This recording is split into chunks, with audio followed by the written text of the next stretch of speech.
आपने company register करवाई, हर महीने क्लाइंट हैंडल किए, पैसा कमाया, जीएसटी भी फाइल किया, आईटीआर भी सबमिट किया, पर एक सवाल रह गया, क्या आपने कंपनी का ऑडिट करवाया? अगर जवाब है नहीं, तो एक बड़ा रिस्क अपना लिया है।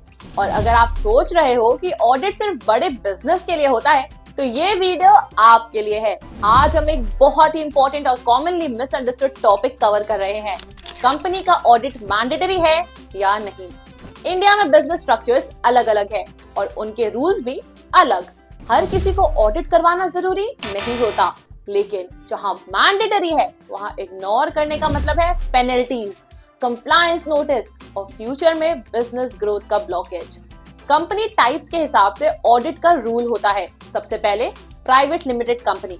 चाहे आपकी कंपनी ने 1 रुपए का भी बिजनेस नहीं किया हो, चाहे टर्नओवर 0 हो, अगर आपकी कंपनी प्राइवेट लिमिटेड है तो ऑडिट करवाना 100% मैंडेटरी है।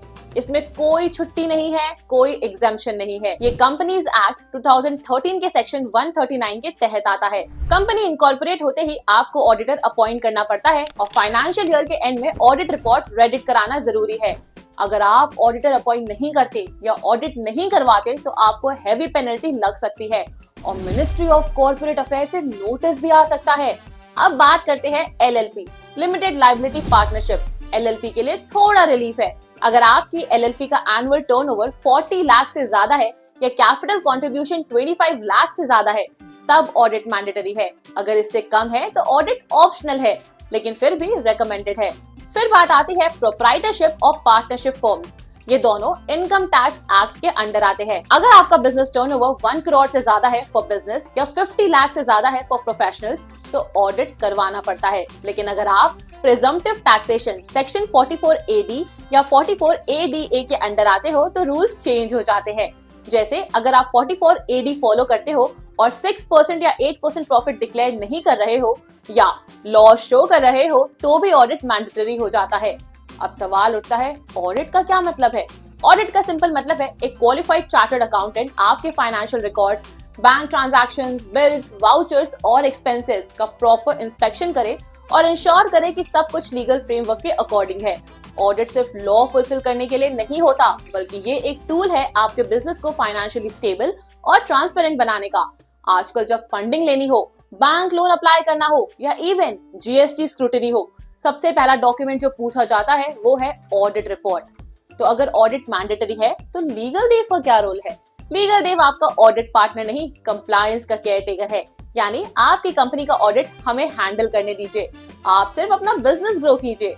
हम आपके बिजनेस डॉक्यूमेंट्स को एनालाइज करते हैं, राइट चार्टर्ड अकाउंटेंट से कनेक्ट करते हैं और ऑडिट के हर एक स्टेप को मैनेज करते हैं, from books finalisation to audit report submission.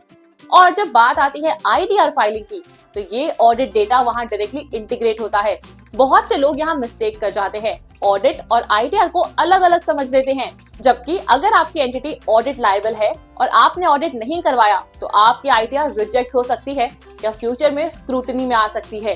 Legal देव आपके लिए ये पूरा प्रोसेस स्मूथ और सिक्योर बनाता है। आपके सीए, ऑडिटर और गवर्नमेंट डिपार्टमेंट्स के बीच का परफेक्ट कोऑर्डिनेशन हम ही करते हैं। अगर आप एक कंपनी, एलएलपी या फर्म चला रहे हैं, चाहे स्मॉल स्केल हो या लार्ज, ऑडिट की रिक्वायरमेंट को समझना आपकी जिम्मेदारी है और उस जिम्मेदारी में लीगल देव आपका ट्रस्टेड पार्टनर बन सकता है।